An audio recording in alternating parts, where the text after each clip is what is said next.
నమస్తే, welcome to I dream. నా పేరు ప్రసాద్. మాజీ ముఖ్యమంత్రి, తెలుగుదేశం పార్టీ అధ్యక్షుడు నారా చంద్రబాబు నాయుడు ఎన్నికల సమయం వచ్చేటప్పటికీ ప్రజాభిప్రాయ సేకరణ పేరుతో అభ్యర్థుల ఎంపిక ఉంటుందన్న కొత్త నినాదానికి మళ్ళీ తెరలేపారు. ఈ ప్రజాభిప్రాయ సేకరణ వెనుక ఏం డ్రామా ఉంది, ఎలాంటి ప్లాన్ ఉంది అన్న దీని మీద ఇప్పటికే ఆల్రెడీ చర్చోపచర్చలు మొదలయ్యాయి. దీనికి సంబంధించి అంటే పార్టీ గెలుపు కోసమే ఈ ప్రజాభిప్రాయ సేకరణ, లేదంటే పార్టీ పూర్తిగా ఇక విఫలమవుతోంది, ఓటమి దిశగా పయనిస్తోందన్న భయంతోనే ప్రజాభిప్రాయ సేకరణ పేరుతో ఆయన కొత్త డ్రామాకు తెరలేపుతున్నారా? మరి పార్టీ క్యాడర్కి ఎంతమందికి న్యాయం జరిగే అవకాశం ఉంది? ఇలాంటి అంశాలకు సంబంధించి మాజీ తెలుగుదేశం పార్టీ నేత, ప్రస్తుత వైసీపీ నేత ఆకుల వెంకటేశ్వర గారు ఉన్నారు. అన్న నమస్తే. అన్న ఏంటన్నా మీ మాజీ బాసు చంద్రబాబు నాయుడు గారు ప్రజాభిప్రాయ సేకరణతో ఇప్పుడు టికెట్లు కేటాయిస్తూ ఉంటున్నారు. ఆల్రెడీ సమయం దగ్గర పడిపోయింది, రివర్స్ గేర్లో వెనకలో ఉన్నారు. ఇప్పుడు వరకు టికెట్లు కేటాయించిన దాఖలాలు లేవు. ఇప్పుడు ప్రజాభిప్రాయ సేకరణ అంటే ఏంటి? దీని వెనుకున్న డ్రామా ఏమంటారు? మీకు ఆల్రెడీ కొంత అనుభవం ఉంది కదా పార్టీ. ప్రజాభిప్రాయ సేకరణ అంటున్నాడు. ఇదే తెలంగాణలో ప్రజాభిప్రాయ సేకరణ ఎందుకు సేకరించలేదు? 80 మంది పోటీ చేయడానికి సిద్ధంగా ఉన్న తెలుగుదేశం లీడర్లు తెలంగాణలో, మరి ప్రజల్లో ఉన్న వ్యక్తులకి నువ్వేం న్యాయం చేసావు? నువ్వెందుకు అక్కడ పోటీ చేయలేదు? ఏమి నువ్వు అక్కడ పవన్ కళ్యాణ్ కంటా తీసిపోయావు కదా. పవన్ కళ్యాణ్ డిపాజిట్లు కోల్పోయాడు. నీకు 80 మంది నాయకులు తెలంగాణలో మేము పోటీ చేస్తాం, మేము డబ్బులు పెట్టుకుంటాం అని చెప్పేసి పాపం జ్ఞానేశ్వరరావు రెడీ చేసుకున్నాడు. నువ్వు అక్కడ పవన్ కళ్యాణ్ కంటా తీసిపోయి నువ్వు అక్కడ పోటీకి ఎందుకు పెట్టలేదు? నువ్వు దానికి ప్రజాభిప్రాయ సేకరణ అంటున్నావు కదా. నువ్వు అక్కడ నాకు తెలంగాణలో పార్టీయే లేదు, నా పార్టీ ఆఫీస్ కూడా అక్కడ సరెండర్ చేసాయి, నువ్వు అక్కడ పోటీ చేయకపోవడానికి కారణం ఏంటి? నువ్వు ఇప్పుడు ఇక్కడికి వచ్చి ప్రజాభిప్రాయ సేకరణ అంటున్నావు. నీ కుప్పంలో 40 సంవత్సరాలుగా నువ్వు సీఎంగా ఉండి నువ్వు అక్కడ ప్రజాభిప్రాయ సేకరణ అంటున్నావు అంటే నీ బతుకు ఎంత దిగజారిపోయింది, నీ బతుకు ఎంత దిగజారిపోయింది. నీకు అక్కడ డిపాజిట్లు లేని వ్యక్తి నీకు ఇక్కడ పవన్ కళ్యాణ్ ఇక్కడికి వచ్చి ఏమి ఉద్ధరిస్తాడు? ఆడి సీట్ ఎక్కడ ఆడికే తెలియదు. నీ కుప్పంలో నువ్వు అంటున్నావు నీ కుప్పంలో ప్రజాభిప్రాయ సేకరణ తీసుకుంటాను అని, అంటే నీ స్థాయి ఎంత దిగజారిపోయింది. ఇటువంటి మోసగాడు ఎప్పుడు కూడా కష్టాలు వస్తున్నాయంటే ప్రజల్లోకి వెళ్ళి ఏదో బాంబూచి మాటలు చెప్తా ఉంటాడు. ఆ బాంబూచి మాటలు చెప్పి ఈడు ఇంత చేసి నేను హైటెక్ సిటీని చేస్తా అన్నాడు, అక్కడ పోటీకే నిలబడలేని పరిస్థితి. అంటే అంత దిగజారిపోయాడు. ఇక్కడ తెలంగాణ పరిస్థితి ఏంటంటే ఇక్కడ కానీ ఓడిపోతే పొరపాటున ఎలాగా ఓడిపోతాడు. ఓడిపోతామనే ఉద్దేశంతో లాస్ట్ ఛాన్స్, నాకు నా ఏజ్ అయిపోయింది, నాకు అవకాశం ఇవ్వండి అంటున్నాడు.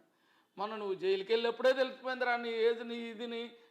నువ్వు జైలుకి వెళ్ళిన తర్వాత క్యాడర్లో నీ కొడుకు ఎంత ఉత్సాహం నింపాడు, ధైర్యాన్ని నింపాడు. నీ కొడుకే భయపడి పారిపోయాడు.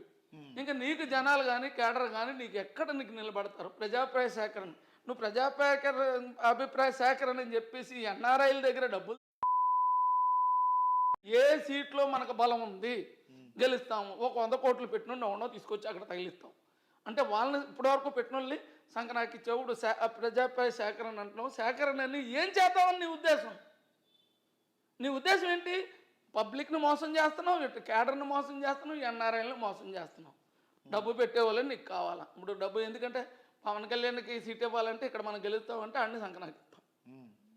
ఆడు ఎలాగా సంకనాకి పోయాడు, ఆడు ఎక్కడ పోటీ చేస్తాడో అడిగి తెలియదు. డిపాజిట్లు రాని వ్యక్తికి నీకు సపోర్ట్ అంటేంటారా? డిపాజిట్లు ఇక్కడ నేను చెప్తున్నానండి. పవన్ కళ్యాణ్కి ఇచ్చిన సీట్లో ఆడి సీట్ ఆడు ముందుకు వెళ్ళమనండి. పవన్ కళ్యాణ్ అనే వ్యక్తి ఆడి సీట్ ఆడు గెలిస్తే చంద్రబాబు నాయుడికి సపోర్ట్. ఇండిపెండెంట్ ఎవడన్నా పోటీ చేతి గెలుస్తారండి. ఈడేందండి మా కాపులు మా దీన్ని చెడబుట్టాడు, వాడికి తాకట్టు. నేను ఒరే నాయనా నేను ఆడి దగ్గర మోసపోయాను రా, ఆడి మాటలకు నమ్మవద్దురా అని చెప్పేసి నేను మొత్తుకుంటున్నా ప్రతి దీనిలో.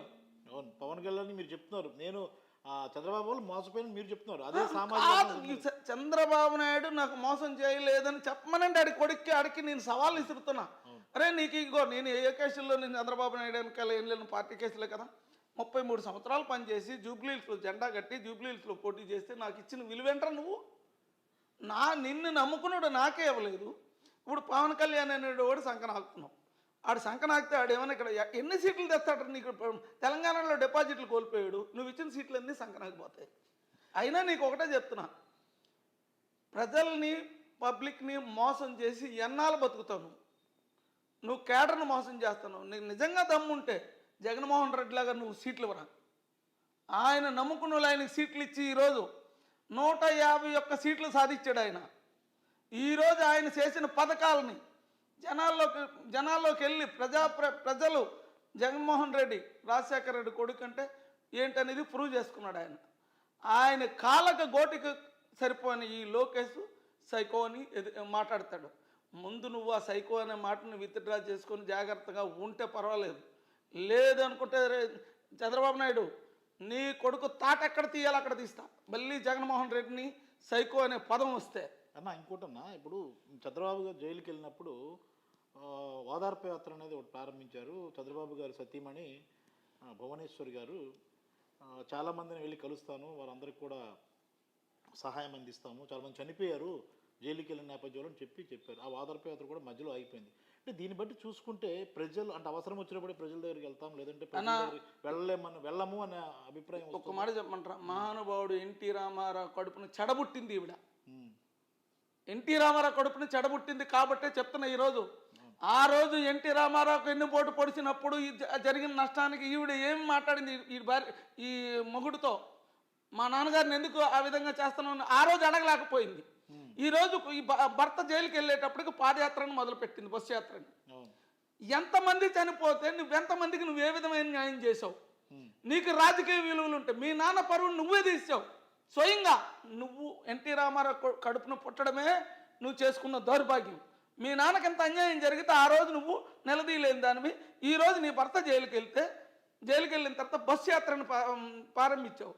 300 మంది అంత చనిపోయారన్నావు. ఎంతమందికి నువ్వు న్యాయం చేసావు? స్వయంగా కలలేదు ఇంకా చాలా. నువ్వెంతమందికి న్యాయం చేసావు? మరి ఇప్పుడు నీ భర్త బయటకు వచ్చిన తర్వాత నువ్వెందుకు ఇంట్లో కూర్చున్నావు? అప్పుడు హామీ ఇచ్చిన వాళ్ళందరికీ వెళ్ళి నువ్వు చెక్కులో నువ్వు సాయం చేస్తున్నావు, నువ్వు సాయం చేయలేకపోతున్నావు? ఎన్టీ అంటే నీ కోట చెప్తున్నా అమ్మ భువనేశ్వరి మేడం, నువ్వు పొరపాటుని మళ్ళీ ప్రజల్లోకి వెళ్తే ప్రజలే నిన్ను తిరస్కరిస్తారు. ఎందుకంటే ఎన్టీ రామారావు కూతురిగా నీకున్న గౌరవం మర్యాదలు పోతాయి, ఆల్రెడీ పోయినాయి. ఆ గౌరవ మర్యాదలు నిలబెట్టుకోవాలంటే నువ్వు ఇచ్చిన ప్రామిస్ నిలబెట్టుకో. నువ్వు నిలబెట్టుకోకుండా క్యాడర్ను మోసం చేసి చనిపోయిన వాళ్ళకి నేనేదో సాయం చేసేస్తాను తిరిగేస్తాను అని చెప్పేసి అంటే నీ భర్త ఎంత దుర్మార్గుడో నేను దగ్గరుండి స్వయంగా నేను ఒక బాధితుడిని. నాకు మీరేం సాయం చేయగలరు? చేయలేరు. అయిపోయింది. నాకు వచ్చిన ల్యాండ్ అనే అవతలోడు డబ్బులు ఇస్తే 100 కోట్లు చేశారు, నన్ను నాశనం చేశారు. నేను ఒకటే చెప్తున్నామా, నువ్వు మళ్ళీ మీ భర్తకు ఏదైనా జరిగితే నేను నా భర్త గురించి బస్సు యాత్ర చేస్తాను పాదయాత్ర చేస్తానని చెప్పి మీ తండ్రి పరువు తీసేయకు. నీ తండ్రి పరువు నిలబెట్టాలనుకునేటట్టయితే నువ్వు ఏదైతే మాట ఇచ్చావో వాళ్ళకి న్యాయం చేయి.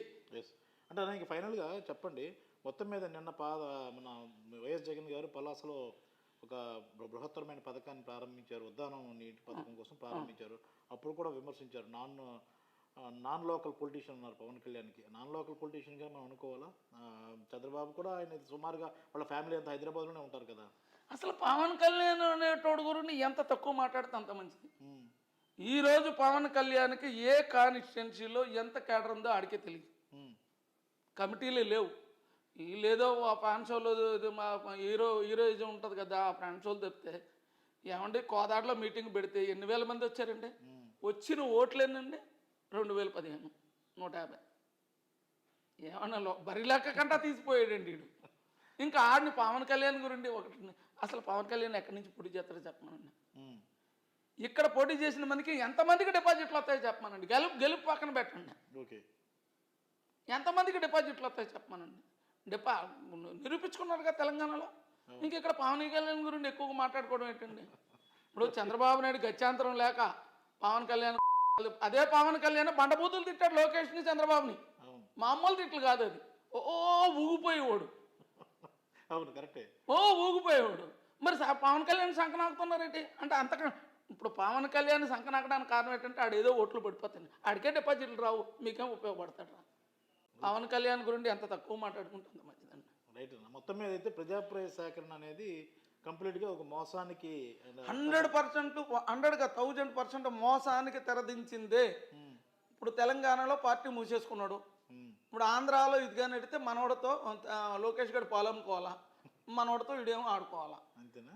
100% నేను చెప్తాను కదా, తెలంగాణ క్యాడర్ కంటే ఇక్కడ ఏమైనా క్యాడర్ ఉందండి? వీడు ఎంతమందిని మోసం చేస్తాడండి, వీడు వెనకాల తిరిగినుండే కదా. నేను దయచేసి ప్రజలకు నేను ఒకటే కోరుకుంటున్నా, ఇటువంటి మోసగాడిని మళ్ళీ మోసగాడి మాటల్లో ట్రాప్లోకి వెళ్ళిపోయి మీరేదో ఆడికి ఓట్లు వేస్తామని ఆశించకండి. నెక్స్ట్ తెలుగుదేశం క్యాడర్కి నేను ఒకటే విన్నవించుకుంటున్నా, వీడు వెనకాల తిరిగి మీ జీవితాలు నాశనం చేసుకోకండి. ఇంకా బయటకు రండి, బయటకు వచ్చి జగన్మోహన్ రెడ్డికి సపోర్ట్ చేస్తారు, మీ ఇష్టం ఎవరికైనా. కానీ ఒకటి, పథకాలు అనేది ప్రజలకి అందుబాటులోకి తీసుకొచ్చింది జగన్మోహన్ రెడ్డి. 100కి 99%, నేను ఇంతకుముందు 98 అన్న, 99% అమలు చేసి తీరాడు. కాబట్టి అన్ని కులాలని సమానంగా కలుపుకెళ్ళి అందరికీ న్యాయం చేసిన వ్యక్తిగా చెప్తున్నా, చంద్రబాబు నాయుడికి దమ్ముంటే నేను ఈ పథకం నేను సక్సెస్ చేశానని చెప్పమనండి. ఆయనకంటూ ఒక పథకం లేదు, ఆయనకంటూ ఒక పథకం లేదు. ఈయన ఆ పథకాలకి పబ్లిక్కి ఆకర్షిస్తున్నాయి. ఈయన దగ్గర ఉంటే అందరికీ న్యాయం జరుగుతుందనే ఉద్దేశంతో నేను వైఎస్ఆర్ కాంగ్రెస్ పార్టీలో చేరడం జరిగింది. నేను క్యాడర్ కానీ పబ్లిక్ అని వాటర్ మహేశాలు కానీ చెప్పవలసింది ఒకటే, చంద్రబాబు నాయుడు మోసాలకు మీరు బలిపశు అవ్వద్దు. రైట్ అన్న, థ్యాంక్ యూ అన్న. ఇది విన్నాం కదా, ఆకుల వెంకటేశ్వరరావు ఫైర్ బ్రాండ్ మొన్నటి వరకు తెలుగుదేశం పార్టీలో ఉండి అక్కడ బలై వైసీపీలో చేరారు. ఆయనైతే తెలుగుదేశం పార్టీ క్యాడర్ను, నాయకుల్ని, క్రియాశీల కార్యకర్తలని వేడుకుంటున్నారు. మరోసారి చంద్రబాబు మాయలో పడకండి అని కూడా చెప్తున్నారు. ప్రజలకు కూడా విన్నవిస్తారు, పొరపాటున చంద్రబాబుకు ఓటు వేస్తే అది మురిగిపోతుంది, ఉపయోగపడదు అనేది కూడా స్పష్టంగా చెప్తున్నారు. ముఖ్యంగా పూర్తి స్థాయిలో ప్రజాభివృద్ధికి కృషి చేస్తున్న జగన్మోహన్ రెడ్డికి సపోర్ట్ చేయండి అంటూ కూడా విన్నవిస్తున్నారు. మరోవైపు చంద్రబాబు నాయుడు ప్రజాప్రాయ సేకరణ అనేది పెద్ద మాయాజాలం. అది కేవలం టిక్కెట్లు తమ వారికి ఇచ్చుకోవాలి, ఎవరైతే తమ కోసం కష్టపడిన వారు కాకుండా తమ వెనక డబ్బులు పెట్టే వాళ్ళని టికెట్లు ఇచ్చుకోవాలన్న ఒక ముందస్తు ప్లాన్తోనే ఇదంతా చేస్తున్నారు. ఇందులో చాలా గమ్మత్తు ఉంది. ఇది ఖచ్చితంగా బూమ్రాంగ్ అవుతుందన్న అభిప్రాయాన్ని కూడా ఆయన వ్యక్తం చేస్తున్న పరిస్థితి కనిపిస్తుంది. కెమెరామెన్ మూర్తితో ప్రసాద్, ఐ డ్రీమ్.